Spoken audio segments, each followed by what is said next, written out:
all about money. That's what other people came to me about. People on the outside came to me about that because he was telling them, trying to warn them, don't come here. That's what they all came to be about at the end of the day. It was like, yeah, he's making it more about money than what he is about anything. Okay. And that's the part that was mind-blowing the most. Okay, I got you. So it kind okay, that kind of makes sense. You know, I get at first where maybe he's coming from. You know, obviously the accusations against you, very serious. I don't blame no one. Nobody wants to be, you know, which again, you know, until, you know, I get maybe jumping the gun a little bit and reacting. You know, I can get, you know, I get it. But, you know, at the same time, you know, it just deal or something that you guys had or something maybe. But again, I'm not really too sure what, you know, the thinking complex there was. It just sounds and it's understandable. You know, if it was all about the deal, if it was all about the deal, that's understandable. But at the end of the day, I call it even because what you tried doing to my company. He literally, for 2 months, he was trying to find this place that was out in Chicago. The event that we were doing, that you were there. Yep. I lied to him because I did it on purpose because I knew what his intentions were doing. Which was to get it shut down. Get it shut down. That's exactly what he did. He literally called the guy himself, the owner, and said, "Hey, BK's this, BK's that. This is what's going on. This is what's going on." And the guy laughed. The guy who owned that place called me and laughed. He said, "I don't know why he told me all that. He just sounds like a little girl to me." Okay. And I was like, "Okay, cool." Fair enough. So that right there is not cool at all. And for that, I mean, don't get me wrong. I would like to be mutual with all of them. I kind of am. But for my trust for them to never fight my organization again, never. They would never fight for me again. All those who are involved too, and they know who they are. Everyone who took me off Facebook, who left the group page, all that, you would never fight at the organization again. And I will talk to the owner too, letting them know how two-faced you are. You would never in your life fight in FightFlix ever again. You can go play fantasy and amateurs. You better hope you go make it, because if you don't, that's going to suck for you. That's going to suck for you.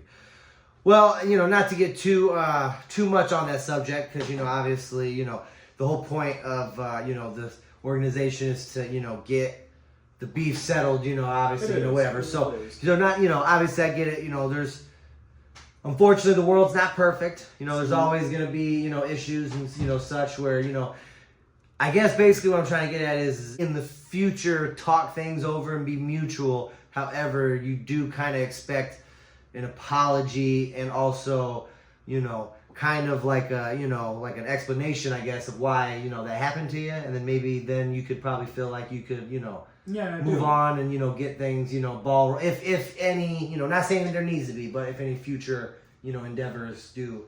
Because my friend for 13 years, his name was Kool-Aid. I'm not going to say his real name. For those who know him, his name was Kool-Aid. Kool-Aid, so no, yeah. He helped out FightFlix, he really did, and he left me $2,000 in the hole. Because what really made me mad with it is, he took Gladiator side of everything. He left me, and he abandoned me. A lot of them abandoned me and went to Gladiator side. So, what made me angry is, you put Jay Senju. Jay Senju won that $1,000 tournament for the kickboxing. So when he won that put him behind. I already had my half, but I had to pay for Kool-Aid's half because he didn't pay for it. Because he said pretty much, "See ya, BK, see ya." That's pretty much what happened. So, of all the ending of what happened is, I'm more angry of what happened to the fighters themselves. I'm not angry what happened to me, but I'm angry what happened with the fighters because they had to wait. They were pushed behind on their earnings that they were promised because Kool-Aid was a part of FightFlix. He signed a deal, be a partnership with them. With me, and then when that tournament came and I got arrested, he abandoned me as well. He abandoned me. We've been friends for 13 years, and when that happened, it destroyed a lot. It destroyed a lot. It destroyed a lot of me because I never thought you would do that to me. Especially a close friend. Close friend. And then, like I said, $2,000 in the hole. And then the last person I had to pay off was Dash. I was paying him off. And then I paid $1,700 to them fighters to make sure they were paid off. And I eventually told Dash, I said, "I'm not paying you no more, dude. I'm not doing it no more. You better hit the time. I will not pay you no more. Whatever was left, I paid off the most. Whatever was left, he could pay for that because I'm not doing that." I got He paid him off. I give him that. He paid him off. He did. And like I said, it hurts me the most because I would never expect Kool-Aid to do something like that. Do something like that to you. After all we've been through, after everything. I'm not gonna lie, it hurts. It hurts a lot what he did. It hurts. I got you. Yeah, you know, that does, you know, and I am sorry to hear that, man, because that, you know, that obviously, you know, especially from a friend of 13 years, you know, that's obviously something that's super, you know, at that point it feels almost personal, you know what I mean? Because it's like, you know, he obviously, if anybody should have your side, it should be him, you know what I mean? So, you know, I get that, and, you know, that is... and the crazy part, and the crazy part with that is, right now, I'm fighting a case right now, because we both had a gym together. And in that gym, I pretty much protected him from not getting in trouble.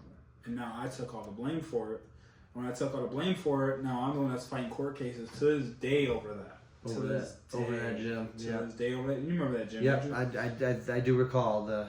So he was on that leash for that gym, and I told him to take him off the leash because he couldn't do it no more, whatever. And then when time hit, I took the blame for it. Now I'm still to this day fighting for that gym. That's the crazy part. I gotcha. Fair enough, my man. Well, that is rather unfortunate. I you know, obviously, I guess the lesson here is, you know, it's unfortunate. It feels like almost with the Gladiator thing, it's kind of like he's biting the hand that fed him, you know what I mean, sort of situation. And the Kool-Aid, you know, obviously it feels, you know, like a personal, you know, friendship there. That it just feels personal because, you know, obviously 13 years, that's a long time to be friends. That's middle school, high school, and pretty much adulthood. I could be wrong, 13, 10 years, but at the end of the day... Still, long time. I would like to chop it up with all of them, but I would never trust them in my company again. It's just separate. It's separate. We could be friends, but I would never trust you like with what I tell you again, and you would never fight in anything with FightFlix ever again. Fair enough. You would never. Never. Well, that is set in stone as of right now until...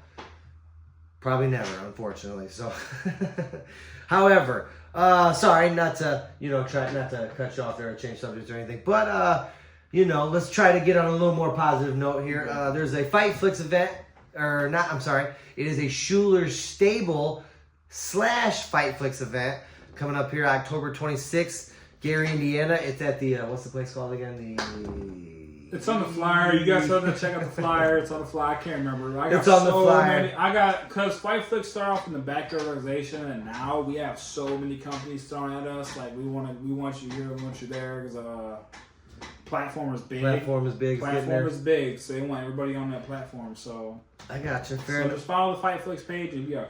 Well, fair enough. So I know at this event, your boy here will be doing his thing, commentary. We're going to do a little different commentary this time. It's going to be live or not live.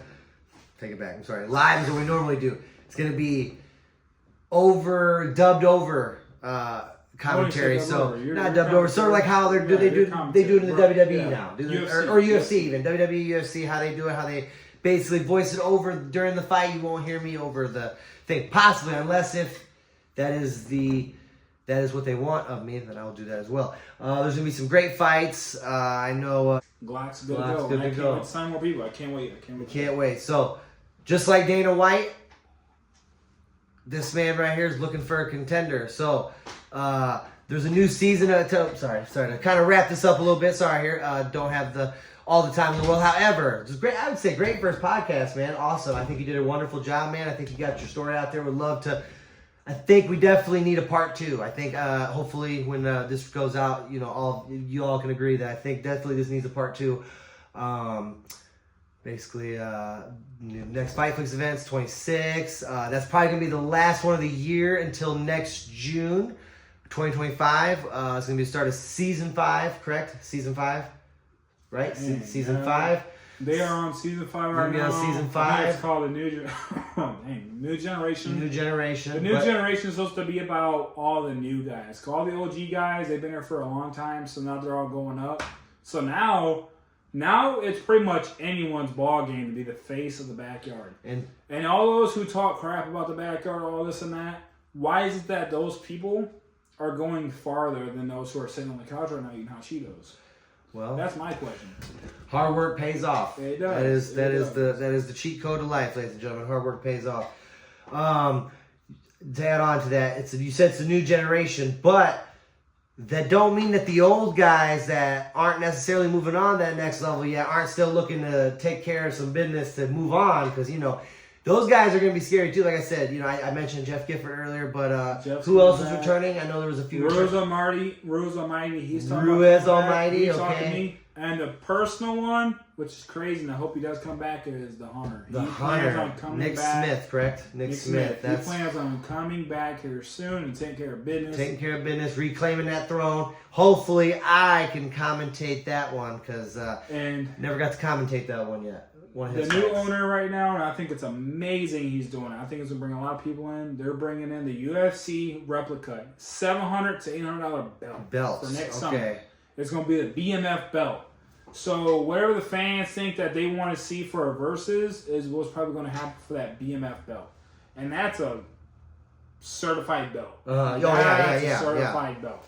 I'm not gonna lie, FightFlix had junk belts, whatever. Like, a lot of people want to say it's always a junk belt. But at the end of the day, they can't come get it because they suck. But anyways, at the end of the day, that BMF belt is going to bring on a lot of people, and I think that what they're doing is good. It's how I'm taking care of amateurs and sanctions, get people up higher, and I think it's best. I think it's so beautiful how it is now. You have a new owner for Backyard who can handle that, while I can handle sanctions, and I think that right there collided is going to be insane. I think it's going to be an insane season. It's going to be an insane season. So something to look forward to on your guys' YouTube there. Unfortunately, this is a really fun episode so far. It's first episode. I hate that we have to wrap it up. Unfortunately, YouTube, since I don't have that many subscribers yet, I don't have that many whatever, I can't post that long of video, so I have to be timed.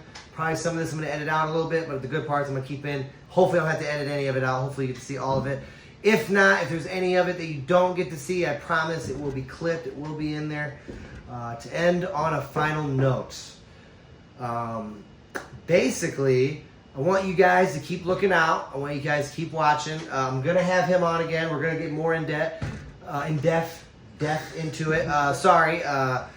Like I said, I would love to have more time, but again, I need you guys to do me a favor. I need you to subscribe. I need you to like. I need you to share. I need you to do whatever you can to allow me to have longer podcasts like Joe Rogan and stuff. I would love to have more on. I'm going to talk about other things like football, UFC. I'm going to have other guests on. Like I said, I'm going to have a man on again. I'm going to be trying to do FightFlix, more any of many FightFlix events as I can, any other side gigs. I'm going to be doing rants. I'm going to do my Bears rants. You know I'm a Chicago Bears fan. I love them. I got to be on there. And all that. One more last side note. Besides the last FightFlix event, what else you got going on? Anything else? Anything you want to add to the? You might be out of camera view there, so you might want to close to there. But for right now, we don't have nothing going on besides Schiller Stables. Okay. Like I said, I'm working with sanction places right now, amateur places. Like I said, if you do good in the backyard next year, because January 1st is when I signed the deal over to the new owner. He's not fully owner yet. He's just getting it ready for you guys right now. Keep talking. And what's going to happen is crazy things. What they have planned over is going to be insane. You work in the backyard like WWE, NXT, like pretty much like NFL drafts. I know like not a lot of people watch WWE, but NFL draft, that's pretty much what it is. Like the backyard is going to be like your college football, and if you're good enough, I'll come in and be like, he's him, I want him, we're going to sign him over. And they'll be like, okay, bet, sign him over. So that way there's things that you can look forward to for the backyard. It's not just like, okay, you come here to fight, win or lose, boom, boom. They're going to have that, and then they're also going to have participation trophies. So no matter what, if you win, lose, draw, whatever, you're going to get a trophy so you can take it home with you. There's something to go. I know you got one here. That one. Oh, yeah, I do, actually. That's what they plan on giving out. No 3-0, ladies and that gentlemen. way it's something to look at when you come here. That way... Some look at when you come to FightFlix. I think it's the best expansion you can do. Give someone a motive. So from how we came about from in the yard to now, I think it's going to be the biggest season of all time. And I can't wait to be a part of it. I'm glad that we get to do a little pre-talk about it now, and the future looks bright, my friend. Looks very, very bright. Looks very, very bright for FightFlix. And like I said, not much more we can talk about.